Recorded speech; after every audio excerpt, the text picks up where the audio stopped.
கன்னியாகுமரி மாவட்டம் இணையத்தில் வர்த்தக துறைமுகம் அமைக்கும் திட்டத்தை கைவிட வலியுறுத்தி நாகர்கோவிலில் நடைபெறும் உண்ணாவிரத போராட்டத்தில் நூற்றுக்கணக்கானோர் கலந்து கொண்டுள்ளனர். அது தொடர்பாக எமது செய்தியாளர் பிரசாத் தரும் கூடுதல் தகவல்களை கேட்போம். குளச்சலை ஒட்டிய பகுதியான இணையம் பகுதியில் சர்வதேச சரக்கு பெட்டக மாற்று முனையம் என்கின்ற ஒரு திட்டத்தை மத்திய அரசு அறிவித்தது.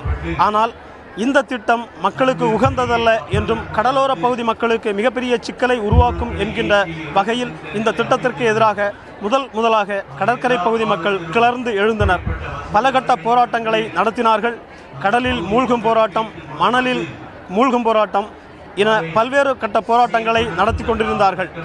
தற்போது அதற்கு அடுத்தபடியாக கடலோர மக்கள் மட்டுமின்றி சிறுபான்மை மக்கள் ஒருங்கிணைந்து மிகப்பெரிய போராட்டமாக ஒரு போராட்டம் இன்று வடிவம் கொண்டுள்ளது. இந்த போராட்டம் இன்று காலை முதல் மாலை வரை நாகர்கோயில் ராமன்புதூர் பகுதியில் இப்போது நடந்து கொண்டிருக்கின்றது. அந்த பகுதியில் நாம் நின்று கொண்டிருக்கின்றோம். இந்த போராட்டத்தில் பெரும்பாலும் கடலோர மக்கள் காணப்பட்டாலும் அதை தவிர பல்வேறு கல்லூரிகளைச் சேர்ந்த ஆயிரக்கணக்கான மாணவ மாணவிகள் பங்கேற்றிருக்கின்ற இந்த போராட்டம் ஒரு மிக முக்கிய போராட்டமாக கருதப்படுகின்றது.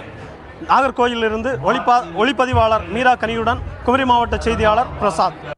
இணையம் துறைமுக திட்டத்தை மத்திய அரசு கைவிடும் வரை போராட்டம் தொடரும் என்று போராட்டத்தில் கலந்து கொண்டவர்கள் தெரிவித்தனர். நாங்க இதோட விட மாட்டோம். நிறைய இடத்துல போடுவோம். நாங்க ஒரு ஊர்ல மட்டும் வரல, இணையத்துல மட்டும் வரல. திருநெல்வேலி, புதுக்கோட்டை, தஞ்சாவூர், கும்பகோணம், திருச்சி எல்லா இடத்துல இருந்து வந்திருக்கோம். எல்லா இடத்துல இருந்து வந்து நாங்க இன்னும் போராட்டம் பண்ணுவோம். இதோட நிறுத்தல அப்படின்னா இதை விட சிவிலியரா இன்னும் நாங்க போராட்டம் பண்ணுவோம். இணையம் பகுதி என்பது மக்கள் நெருங்கி வாழக்கூடிய பகுதியாகும். அப்படி இங்கே துறைமுகம் வந்தால் அந்த மக்களை எல்லாம் அங்கிருந்து அப்புறப்படுத்தக்கூடிய ஒரு சூழ்நிலை ஏற்படும். ஒன்றுபட்ட போராட்டமாக, சிறந்த போராட்டமாக இங்கே நடத்த இருக்கிறோம். அதை நாங்கள் பங்கு கொள்கிறோம். எந்த சூழ்நிலையிலும் அந்த சரக்கு பெட்டகம் இணையம் பகுதியில் வருவதற்கு நாங்கள் சம்மதிக்க மாட்டோம் என்பதை